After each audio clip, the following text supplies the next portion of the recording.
শুধু বৈষম্য আমাদের ভোলার সাথেই হচ্ছে। আমাদের ভোলার সাথে যেই পরিমাণ বৈষম্য হচ্ছে বাংলাদেশে অন্য কোনো জেলার সাথে হচ্ছে না। ভোলা একটা অর্থনৈতিক হাব হিসাবে পরিণত হতে পারতো। বলা যাচ্ছে যে বিপুল পরিমাণ গ্যাসের মজুদ আছে, জ্বালানি সম্পদ আছে।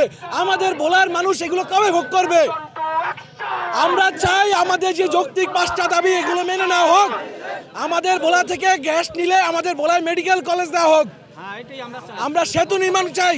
বলতে চাই একটাই যে আপনারা আমাদের দাবিগুলো মেনে নেন।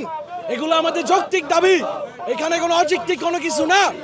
আমরা বিগতভাবে শান্তিপূর্ণ মিছিল করেছি, শান্তিপূর্ণ আমরা সমাবেশ করেছি, কিন্তু আপনাদের যা অবস্থা আমাদের দিন দিন বাধ্য করবেন না কঠোর থেকে কঠোর আন্দোলনে ডাক দেওয়ার জন্য।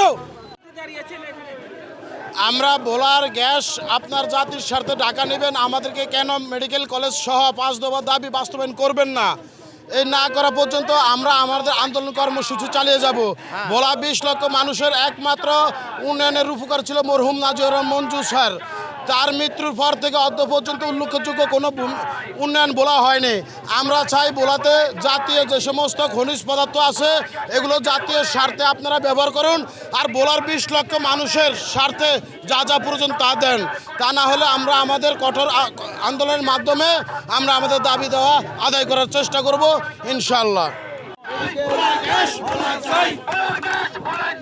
আমি মোদের